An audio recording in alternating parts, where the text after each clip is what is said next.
Sponsored in part by Pediatric Associates of Dallas. Pediatric Associates of Dallas has been providing excellence in pediatric medicine since 1971. PAD has locations in Dallas and Plano and is now open 7 days a week because taking care of kids is what we do. The following content is not intended as a substitute for professional legal advice, medical advice, diagnosis, or treatment. Always seek the advice of your attorney, advocate, physician, or other qualified health provider with any questions you may have regarding any medical or educational concerns.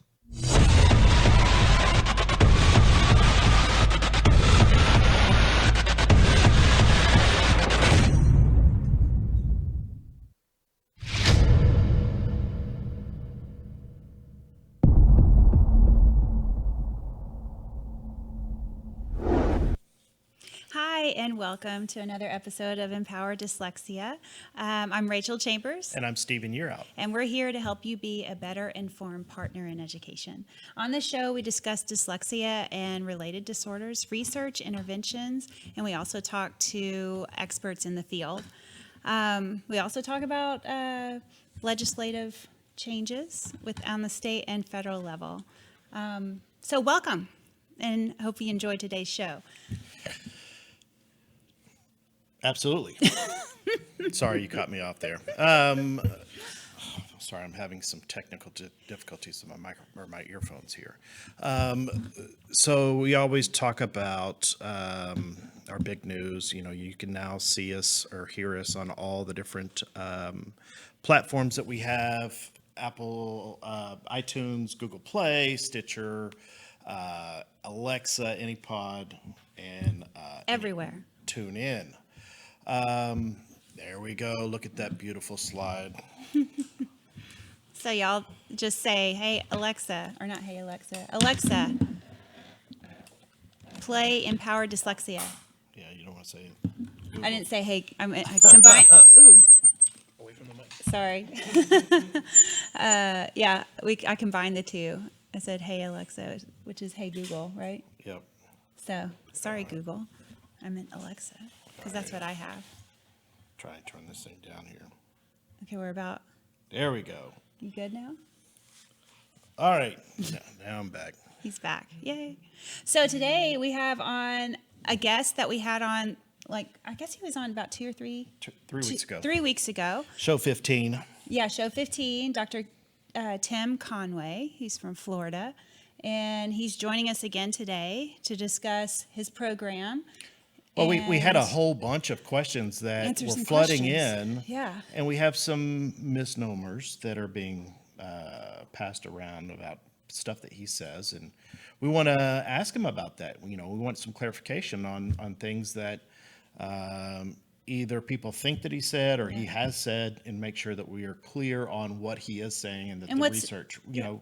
What's he intending to communicate? Right. Yeah. You know, this week is Teacher Appreciation Week Yes. Yes. and Nurse Appreciation. yes. Yesterday was What? Nurse Appreciation Day, wasn't it? I think we get the whole week. Do you? Yeah. Okay, well, At least that's what the hospital does for us. I work at Children's here in Dallas, and they've been giving us emails about I think they were doing something with Whataburger or something yesterday. So I get emails all week, and I think they were going to sign up for massages, which we don't have time to do massages, but that's very nice of them. I never do anyways. I'm sure someone does, but when I'm at work, I don't have time you're to go not playing cards? No. Who's I that? barely have time to eat and go to the bathroom Yeah. for 12 hours plus. Well, make sure that you So, say thank you and give your teachers and nurses a big hug. Yeah, it's funny that we're on the same week. Yep. It's very nice. Well, it sounds like we may have Dr. Conway with us. Oh, good. Look at there. Hey. Afternoon, guys. Good afternoon. I'm so glad you're able to join us today. My pleasure. I guess it's still morning, actually, although it feels like afternoon. Yes. Well, here it's still morning, but yeah, in Florida. Well, no, he's where- traveling today. Oh, okay. So you're not. I'm in Iowa today. Oh, Iowa. Okay. All right. Well, thanks for joining us.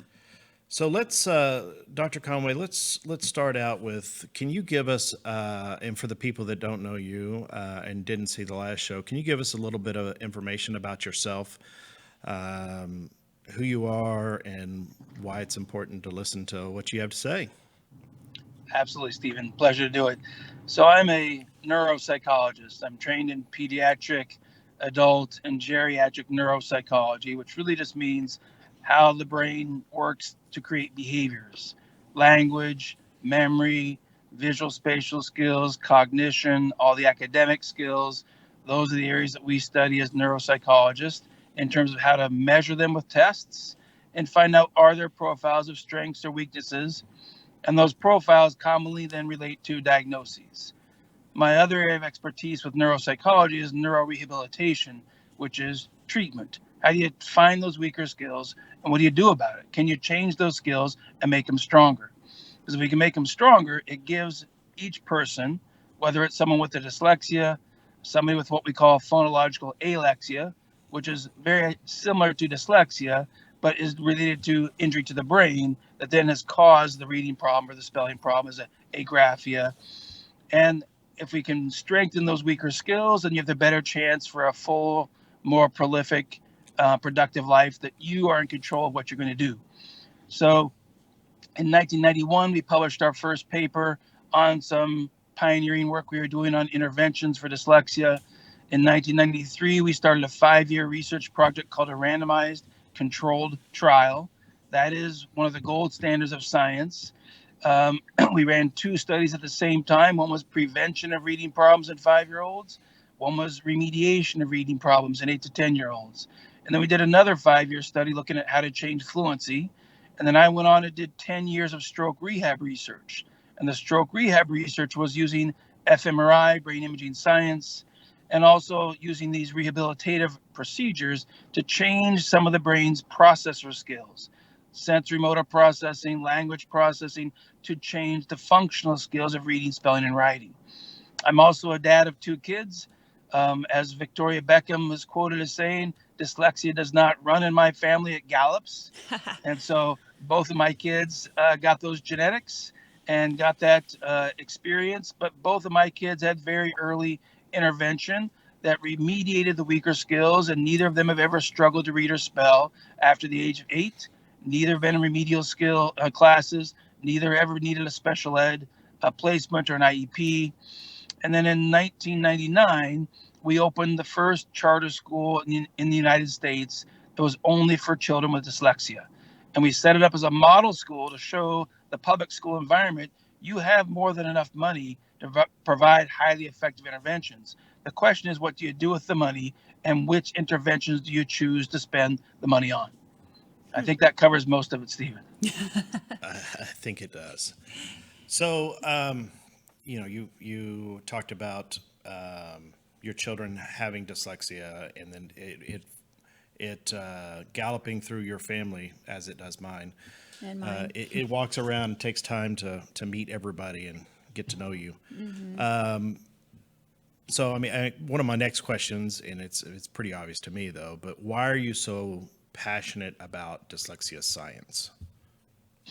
Well, I think everyone can understand that when you go to the pediatrician, you expect the pediatrician to have been well schooled about the science of the body, how the body works, because that's what the pediatrician is going to help maintain the health of. And being well schooled means they really have the best scientific medicines or scientific treatments. It's been studied, it's been tested, and it's been proven to be highly effective. That way, the pediatrician knows no matter where they practice, whether they're treating strep throat in Uganda, or treating strep throat in Iowa, or treating strep throat in Montreal, or strep throat in Russia, it doesn't matter where they are. We know the body works pretty much the same. And when they've done these high caliber research studies to test the medication's effectiveness, then we have the best chance that that medication is going to be equally effective no matter where it's provided.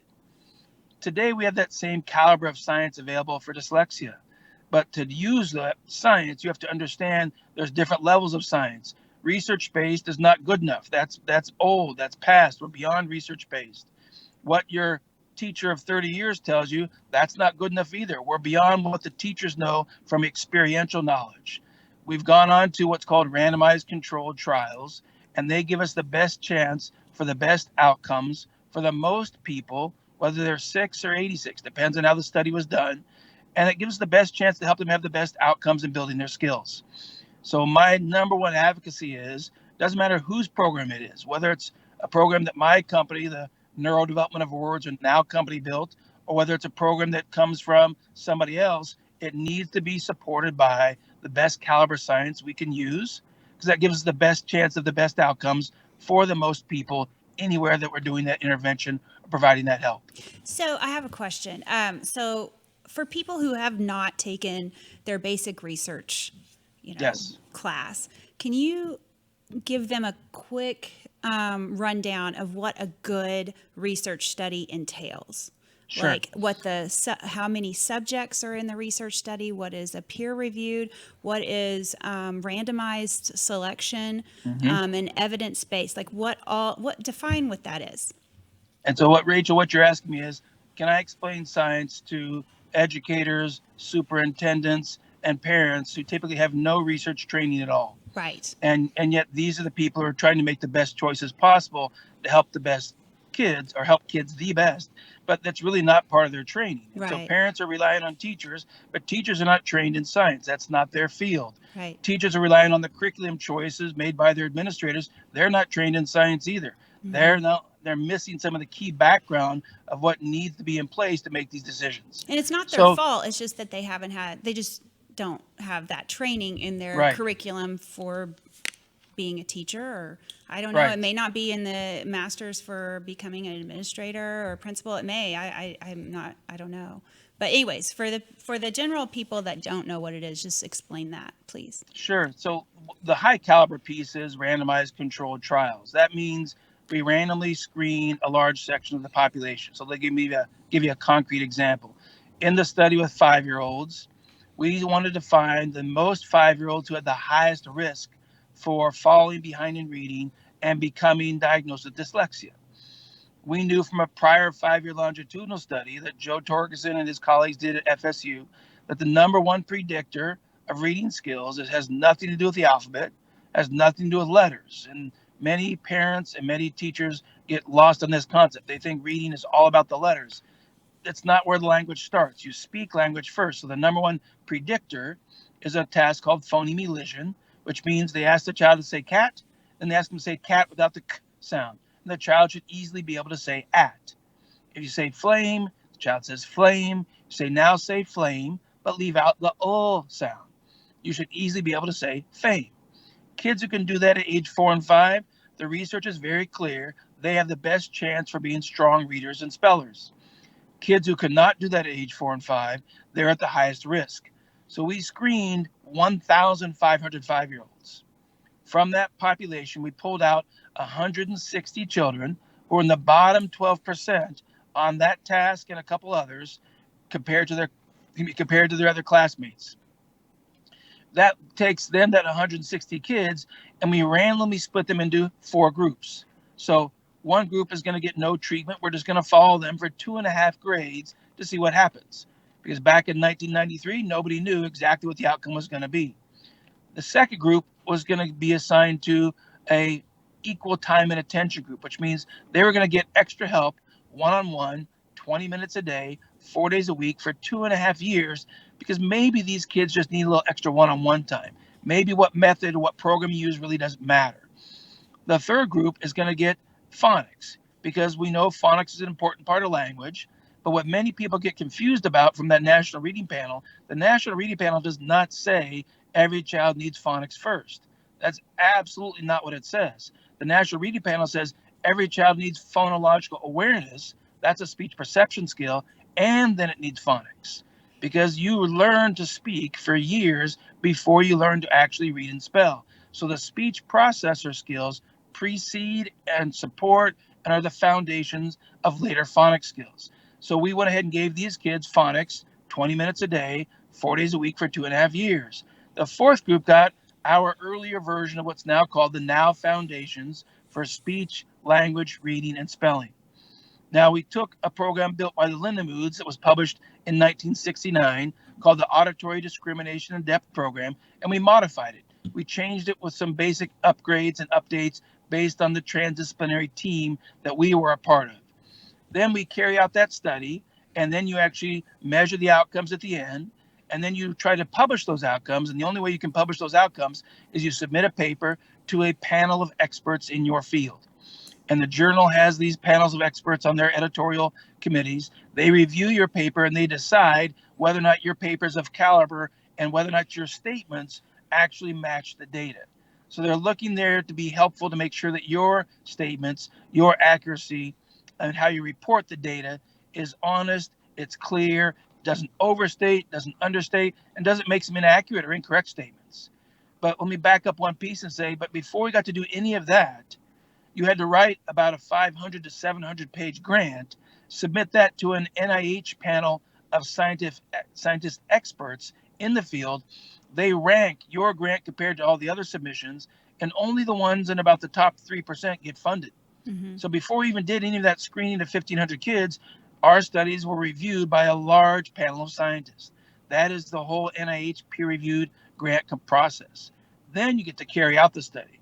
Then you get to publish it, and then you get to get reviewed again before those publication of data goes to the general public of professionals, professional conferences, dyslexia conferences, reading conferences, and you try to share that information wide and far to have a functional impact. However, if you're not a company, your stuff may not go any further than the audience you speak to. Folks that are companies do PR campaigns. They ask to be on USA Today. They release press releases and try to get like cover of their pharmaceuticals. outcomes. Like pharmaceuticals. I mean, but it's in the publishing world. Is that what? Yes. Is that similar? Yes, I mean, that's very how similar. I correlate it with my background.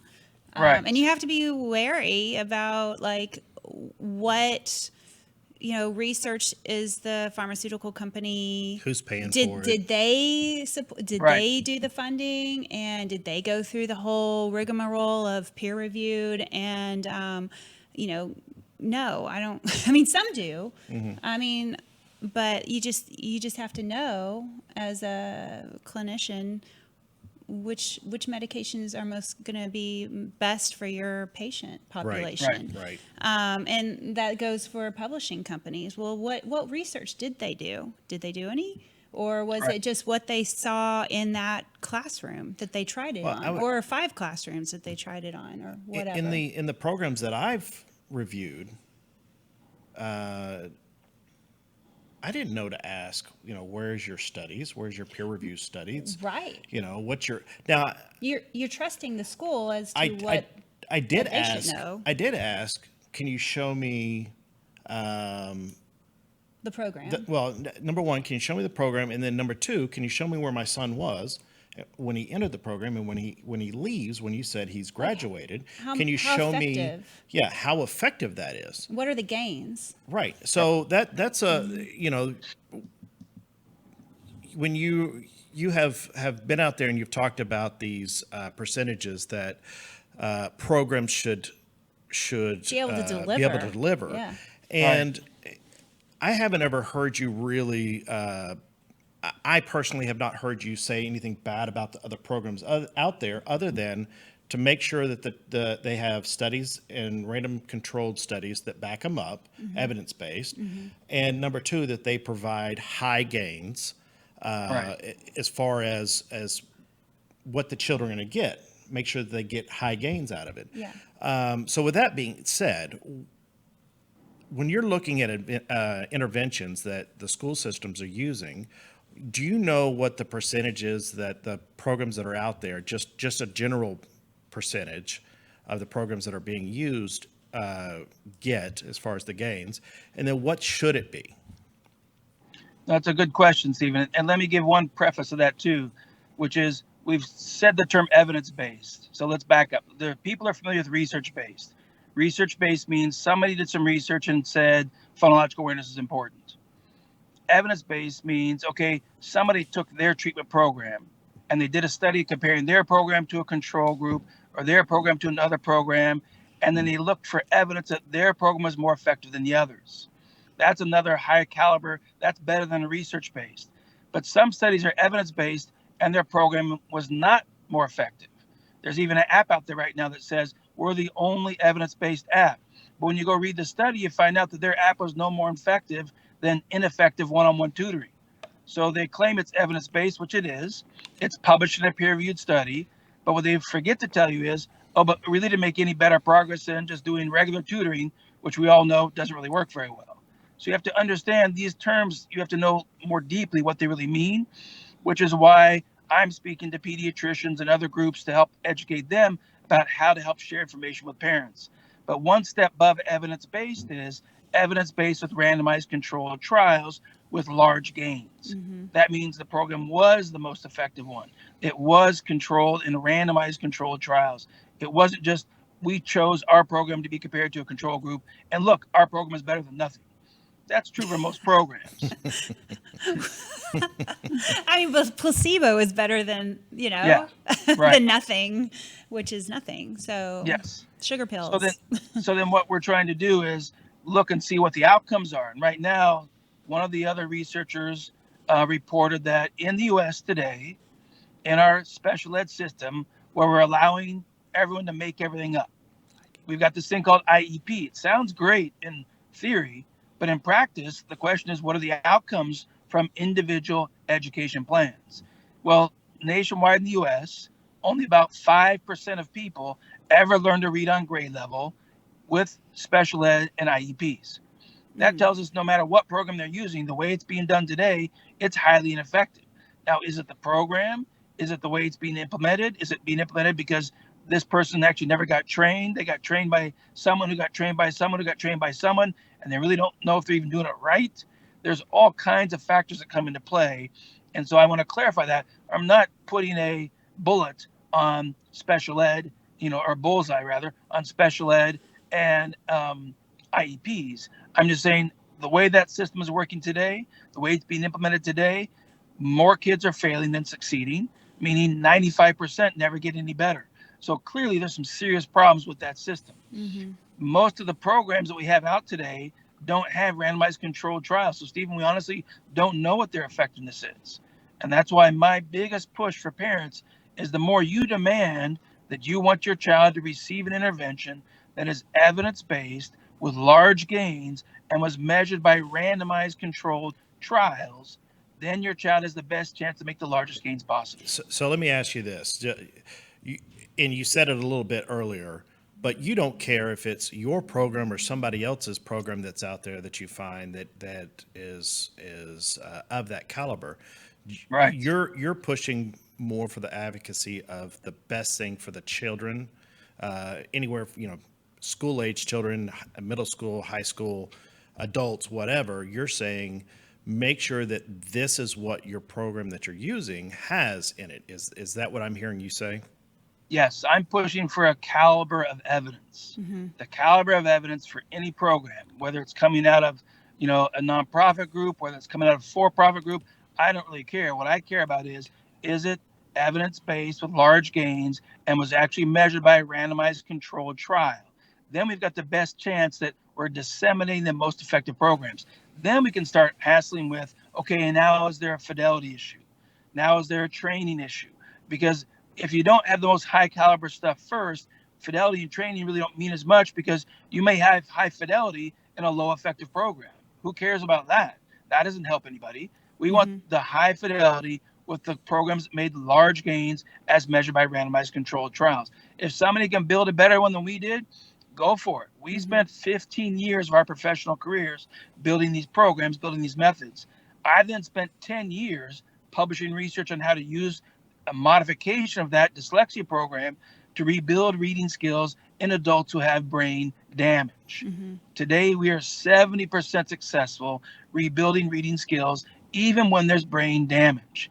In that study with the 5-year-olds, it showed that if those kids got that Neuro-developmental program, the Now Foundations for Speech, Language, Reading, and Spelling, that program helped 91% of kids who came to school in the bottom 12% on their phonological skills.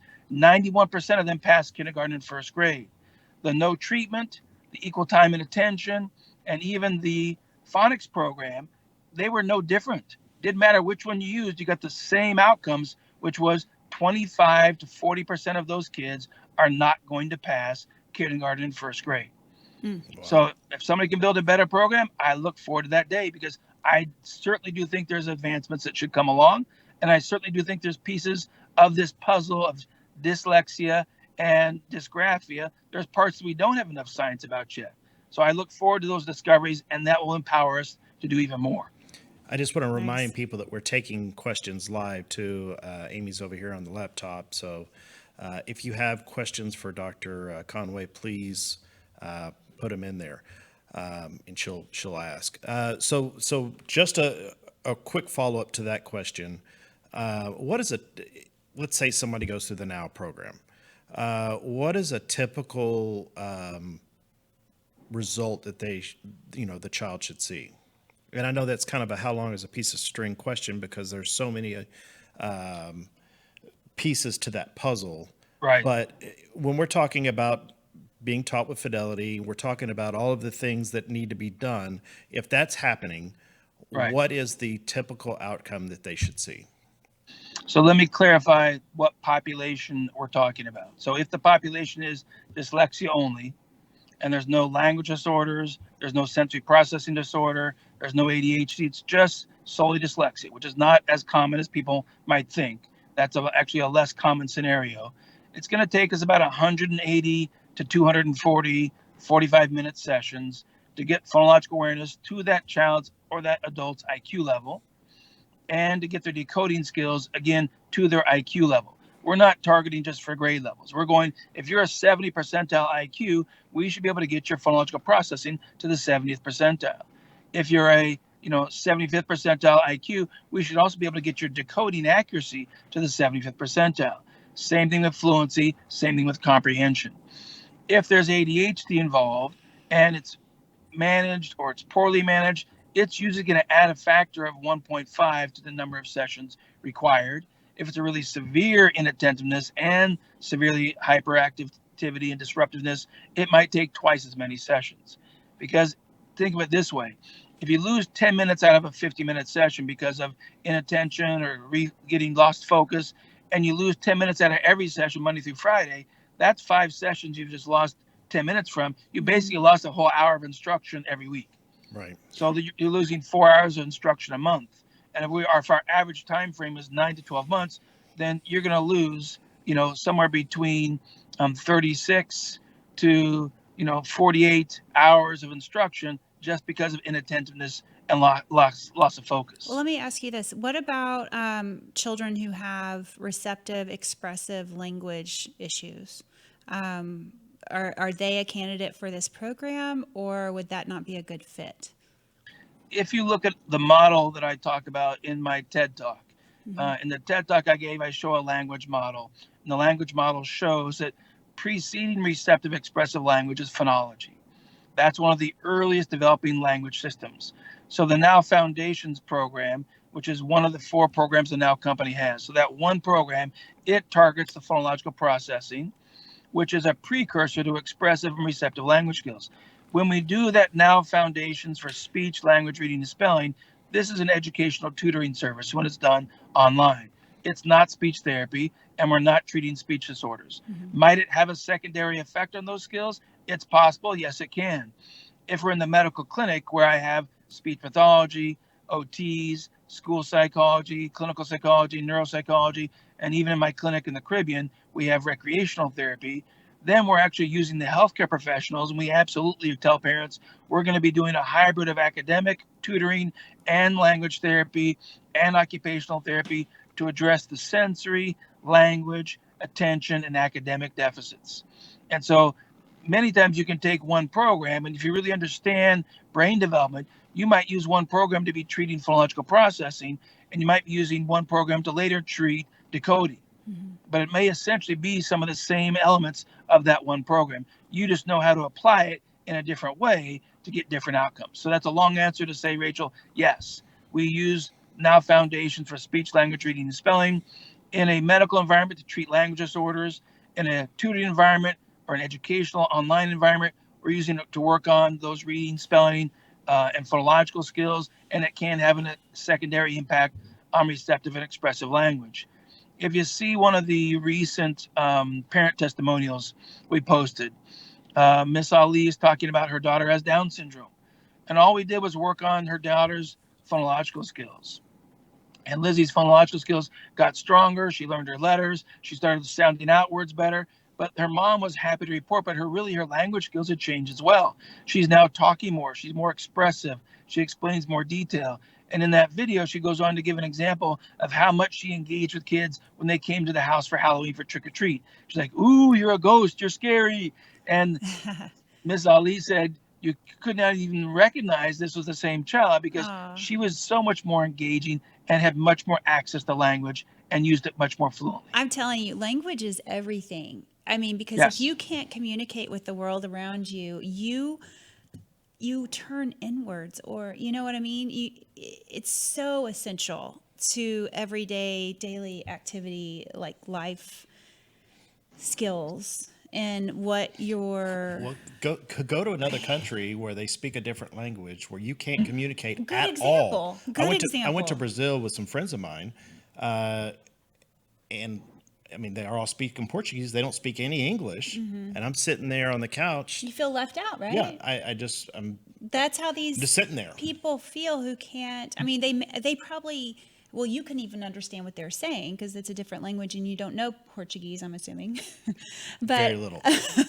But I mean, just imagine that. I mean, you don't even know what they're saying. They're talking, having a great time, really engaged in the conversation, and you just are this lump on the couch. Right. You know, it's depressing when you can't engage. So, thank you for addressing that question that I had. I appreciate it. Happy to do it. So something that's being thrown around a lot that I've seen off some of the posts that you posted, people are claiming that you claim you can cure dyslexia. So, I mean, I, for one, don't feel like dyslexia is curable, quote Well, we're unquote. born with curable. it.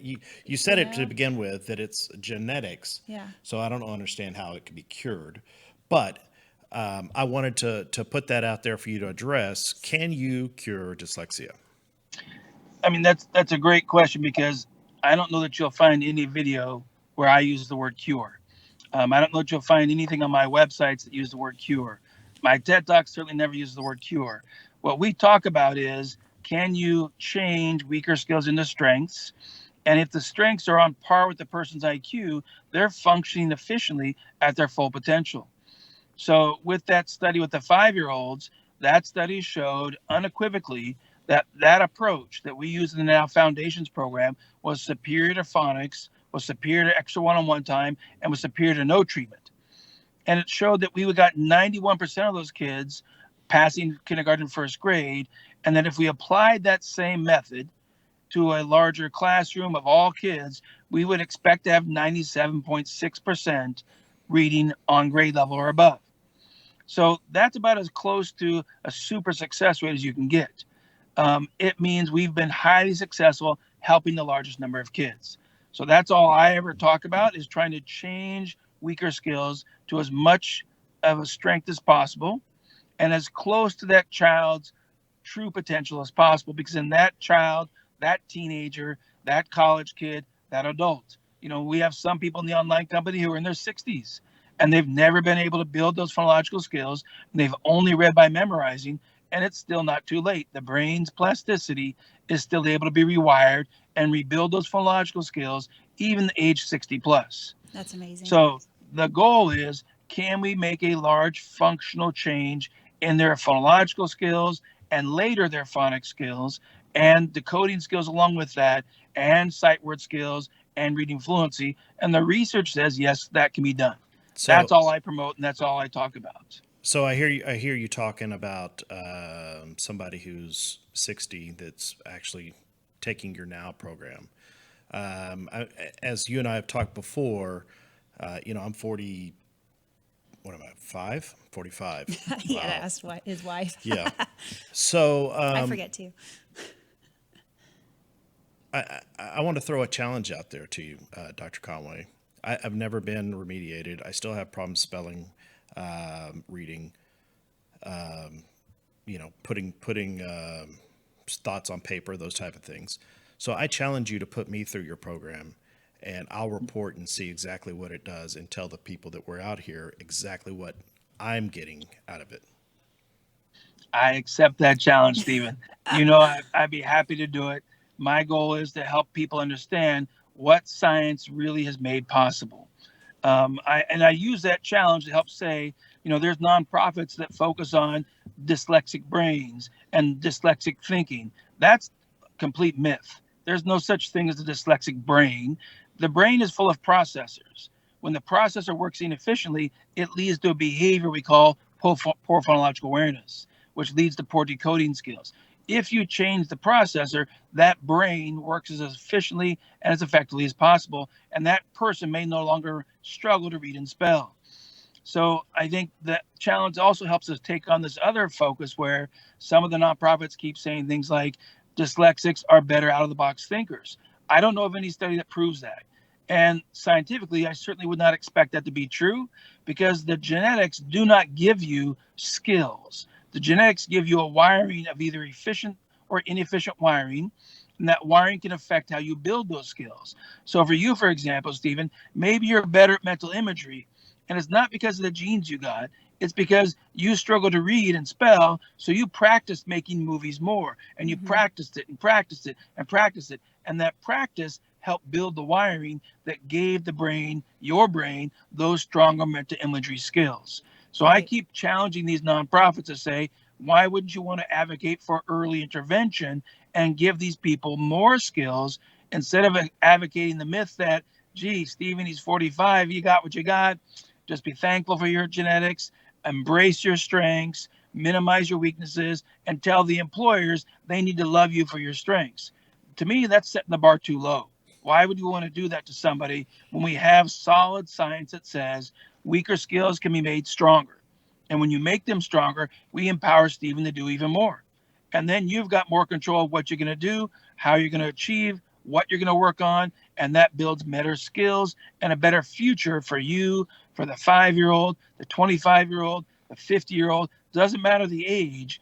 The advocacy I'm pushing, the nonprofits and Microsoft and Google and Facebook and the others that are all involved, in this push on dyslexia is compensation's not good enough. Accommodations are not good enough. Assistive technology keeps you impaired. Our goal should be rebuilding these weaker skills into strengths. And Stephen, let's do it. And you can report back to the audience what that feels like as those skills that you've lived with for 40, arguably if you're 45 years, begin to change and your brain begins to rewire and rebuild these skills. And people say I sound too confident. You have to understand, you're talking to a neuropsychologist, brain scientist who spent 10 years rebuilding reading skills in people with brain damage. And thankfully, now Stephen's wife might disagree, but I can tell you, thankfully, we have no history that Stephen has brain damage. Yeah, Amy, So- can you verify that? Or I don't really know for sure. I'm just kidding. I have been hit in the head a few times. football? Okay. I don't know. He does have a history of tackle football. That is Yeah. true. Yeah, Okay, so I will take you up and that go makes through the me so program. happy. I'm really, really so happy right now, and I'm curious to see how it all turns out. Right. So thank you, Dr. Conway. I think My pleasure. I'm That'll be excited fun. to see. Yeah. So I think Amy has a few questions for you, Dr. Conway. Take it Sure. away. All right. So our first question, and this might be a little difficult to answer because I think it really is more appropriate for what we would do in a school setting. But if the parent doesn't know that there's a learning difference, what is being done to make the parents aware of that difference? And then how do you apply the intervention? So I don't know if maybe just Stephen or Rachel or you, Dr. Conway, could answer that. Sure. I'm happy to give a thoughts on it, but Stephen, you want to take it first? Well, yeah, I just think that the more that we're out here advocating for our kids and putting the information and the knowledge out there that, hey, here's the symptoms. This is what it looks like. Yeah, and if you're Right. seeing these struggles, Right. we say it at the end of our show every time. Then go If- hunt the school down and ask. You got to look at, hey, is my kid performing like everybody else? And if he's not or she's not, we need to be looking at getting some type of testing done. Like, go with your gut. Yeah. Go with your gut. Right. If you feel like there's something wrong, then ask. My oldest son, I knew Never hurts to ask. I knew from the very beginning. However, he was speaking, he did sign language. I mean, off the charts type stuff. But I knew that there was something that just wasn't right. But I didn't want to push that on him. I didn't want to, quote unquote, label him as having dyslexia or something like that. So I kind of backed off and was like, no, We we never won't do want anything, right? that for your. I mean, it's like you get pregnant and you're expecting your child, and you're not like, oh boy, I hope my son or daughter has dyslexia or ADHD. That would be so cool. You know, you're like, oh, my child's going to go to Yale or Yeah. Stanford or be in the top gifted or be the best football player, or whatever your goal is for your dream is for your child, I should say. So, you know, But go with your gut. I mean, that's what my suggestion is. do you have anything to add to that, Dr. Conway? Yeah, I think the important point that Amy was relaying too is this person saying, what if the parent doesn't know their child has, and I'm going to rephrase it, it's not a learning difference. That's actually not the accurate scientific terminology to use. Their brain only has 8 inputs to learn. Every human brain has 8 inputs for learning. Dyslexics have the same 8 inputs. So their brain learns the same way. What's different about it is there's some inefficiency in how some of those 8 parts are communicating together.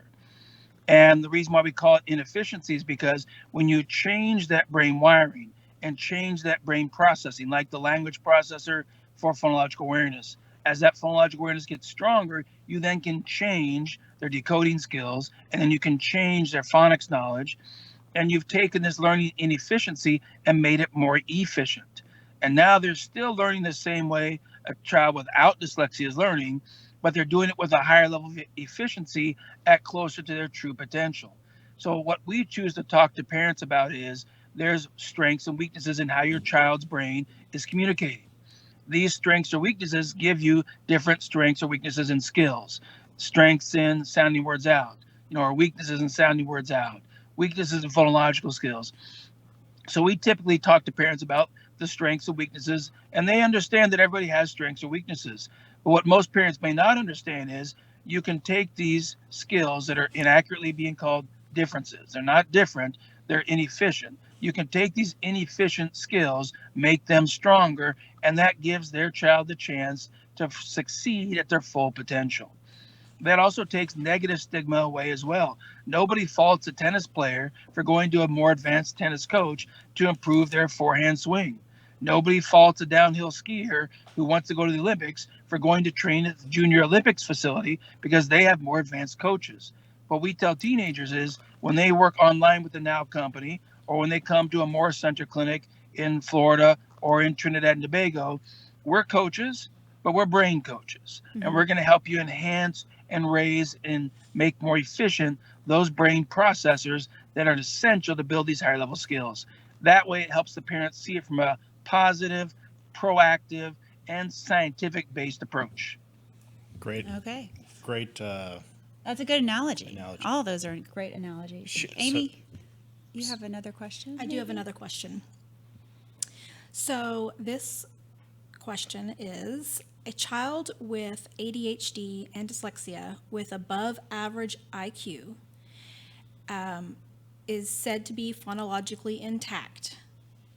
So how do we address this when the school and several CALTs say they don't know what to do with my child other than basic tutoring? Yeah, and that's going to be a common scenario because lots of kids with dyslexia have above average IQ. Lots of kids with dyslexia have ADHD inattentive type is the most common. In fact, in one of our other 5-year randomized controlled trials, we had 2 groups of kids, 40 kids in each group. They were age 8 to 10. And in one group, we found that 70% of them had ADHD and dyslexia. In the other group, it was 81% had ADHD and dyslexia. So people hear me say sometimes that, about 50 to 80% of kids can have both diagnoses. And some school psychologists or other professionals say, I don't believe those stats. I think Dr. Conway's inflating those statistics. I'm quoting studies from scientific research. I'm not giving you my made up opinion. So when the studies show that, then we should be able to talk from the research. So understanding that that might be the scenario, know that we have to then work with the schools to try to understand. And this is new for schools, which is we approach it from a developmental model. Schools might find phonological awareness is strong, but what you learn in rehab is just because you have a skill does not mean you know how to use it. So just because you have two hands doesn't mean you can knit. I need to teach you how to knit. But you've got two hands. Your fingers work just fine. But until I actually teach you how to use those fingers to knit, then it doesn't make any sense to say, yeah, but they've got fingers. They should be able to knit. Like, no, not unless we show you how to use that skill to do that more advanced skill. So you can have children and adults and teenagers who score strong on phonological awareness, but when you look at their reading skills, they're actually not using the phonological awareness because they're not accurately sounding out words. And that tells us they've got the processor, but they don't know how to apply it to this alphabetic structure we call sounding out words.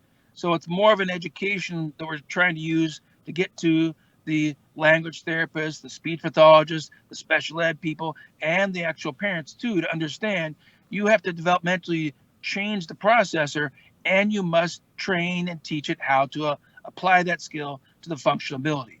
What somebody asked me, just explain to me how Orton Gillingham is not the same as the Now Foundations for Speech, Language, and Reading Spelling program.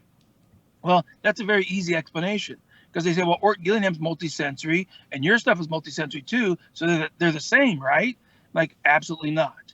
Orton Gillingham focuses on phonics. It goes straight to letters.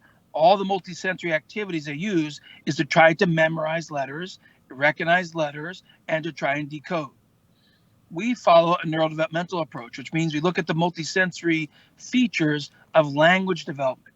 That precedes the alphabet system by about 4 years.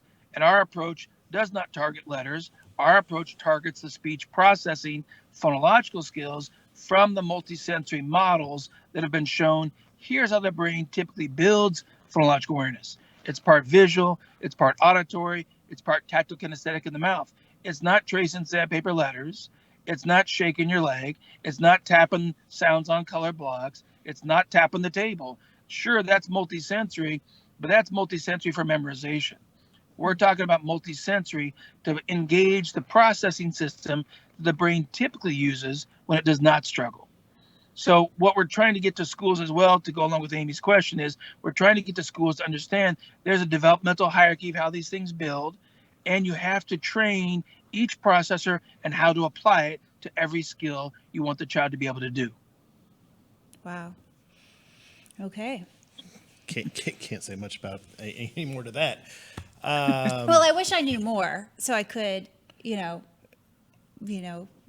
have a comment right now. But that's just, I just find all of it very, very fascinating because I'm learning so much. Well, because we've been taught, or we've been told so much information, and the more and more I learn, the more and more I find out that I don't know anything about anything. Yeah. And you and I have, just by doing this show, have learned a lot my from the beginning. Yeah, my knowledge Both of about us. dyslexia and the related disorders has I can't even believe how much information I've gained Tenfold. over the last 3 months. Yeah. Right. Right. Which, I mean, we're not ready. We're no way are we educators. No, and we're can just implement, but we're just learning can- about what's out there. And really, that's what we're supposed to do. We're supposed to question and research and look at the programs that are out there, and is this the best for my child? That's the question I ask. As parents, how does this program, and as teachers, how does this program address my child's deficits? And I say deficits because it is a deficit. It is. If you can't read, that's a deficit. That's a if you can't weakness, spell, that's a deficit.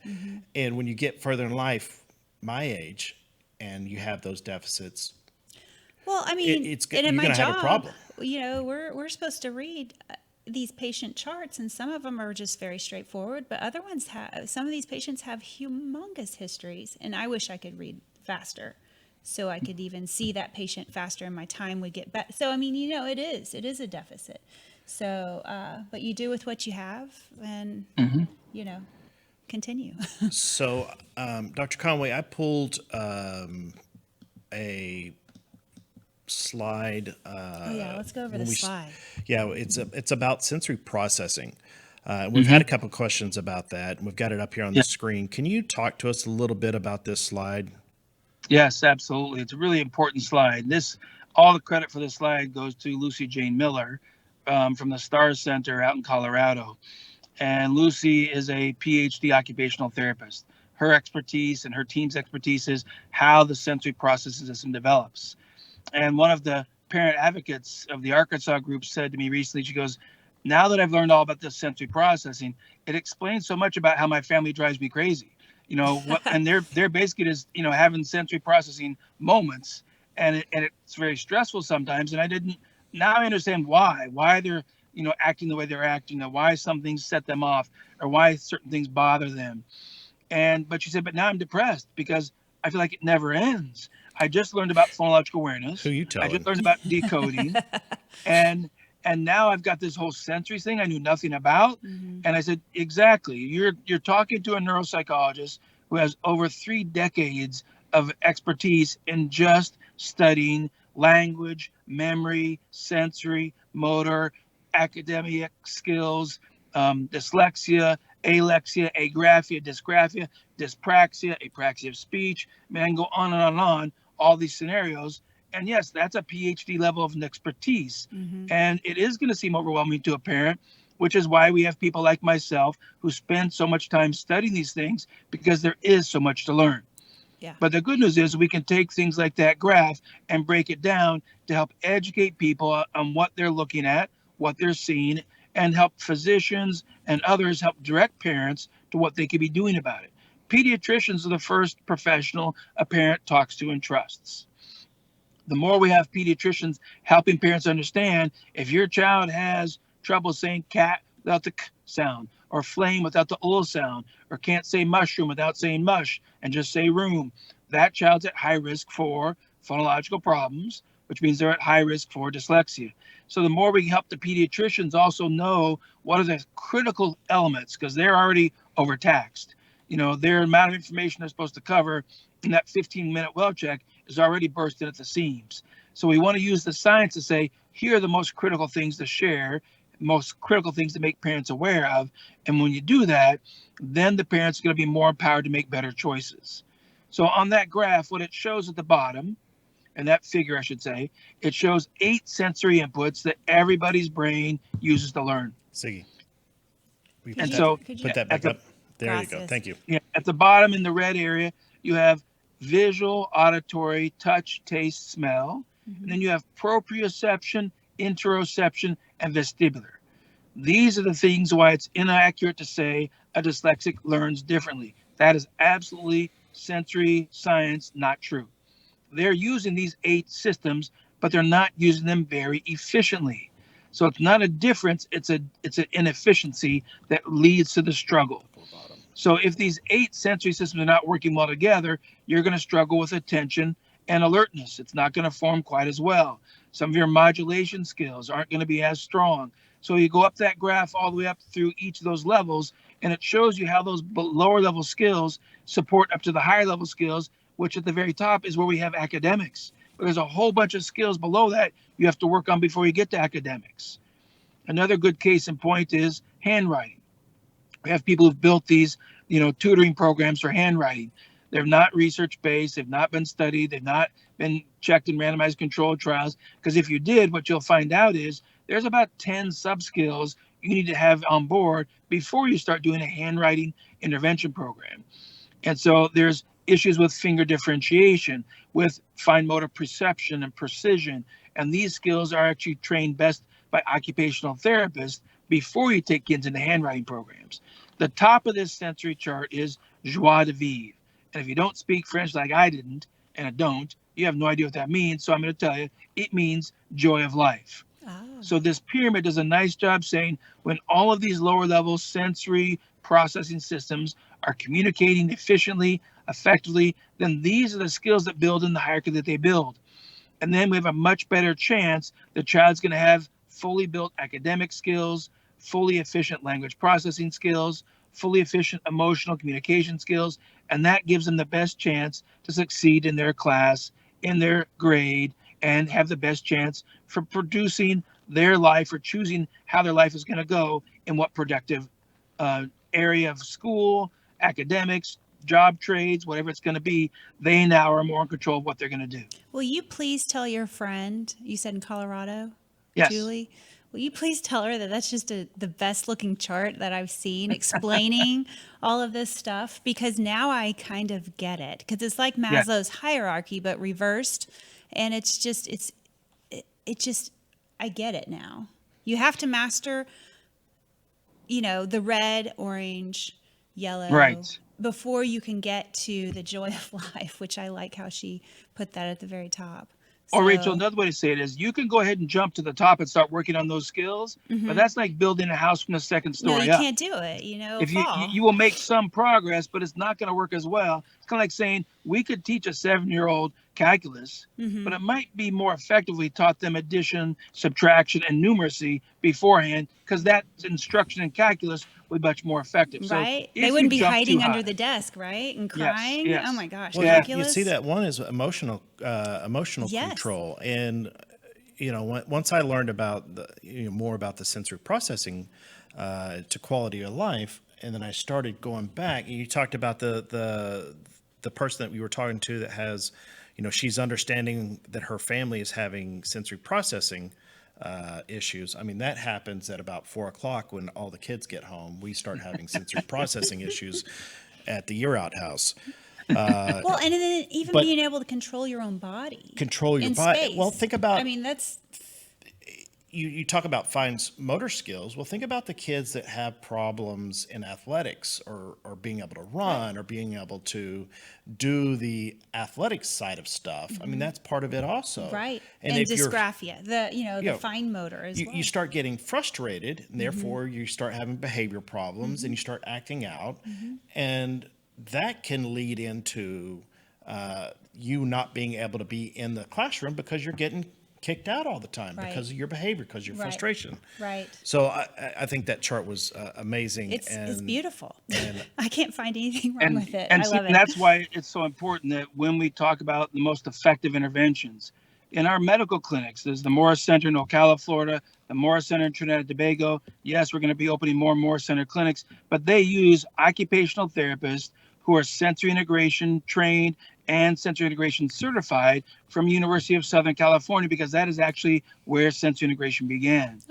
But then you use the speech therapist for the speech language work. You use the teacher who's trained in our evidence-based with large gains from randomized controlled trial now program, because then we're going to get more effectiveness. And when you treat the sensory processing and the language and the academic skills, and then we use the clinical psychologist to work on behavior, mood, attention, and the parent training. This is one reason why the Morris Center clinics are so successful, is we really understand the interplay between all of these skill areas, and we design treatment interventions that are evidence-based or research-based if the evidence doesn't exist yet, but our preference is to use the evidence-based of large gains from randomized controlled trials. And that's the take-home message I hope everybody walks away from this podcast. Any method you're looking for your child, ask for the ones that have the best caliber of evidence. Awesome. Well, we will continue to go through. If you have questions, put your questions in the comment section. We'll go through all of those On YouTube and on Facebook. We'll go through and answer those, and we'll do a replay. We'll do a watch party later tonight and replay this Like a 7 video. Central. So Or maybe 8. yeah, make sure that you like us, subscribe on YouTube, Facebook. You can listen to us on all of our favorite platforms that you can get your podcasts on. And just one real quick before we leave. Ziggy is wearing our swag today. Ziggy, can you show a picture of yourself with an awesome t-shirt? Oh, the mic's in the way. Haha, there it look at that. is. Thank There you, you go, Ziggy. Okay, guys, thanks for joining us today. We Thank hope you you, Dr. enjoyed this Conway. podcast. And thank My you so pleasure. much to Dr. Conway. We appreciate you being a guest again on our show and answering all of our questions. And My pleasure, guys. Thank you. Real Take care. quick. And Okay. Keep Oh. pushing for the higher goals. Keep pushing for the best outcomes we can achieve. Hey, Awesome. remember, viewers, that I am going to be going through Dr. Conway's program, and then I'm going to report back to you exactly what What you learned. I've learned and what I'm seeing. So Awesome. be looking for that. And the program you're going to do, Stephen, is called Now Foundations for speech, language, reading, and spelling. That's one of the 4 different Now programs. We're going to hit that one first. We'll find out later on if you need the others. Okay, Awesome. great. That's so So- cool. All right, over and out, guys. We'll see you next week. See you next Thursday.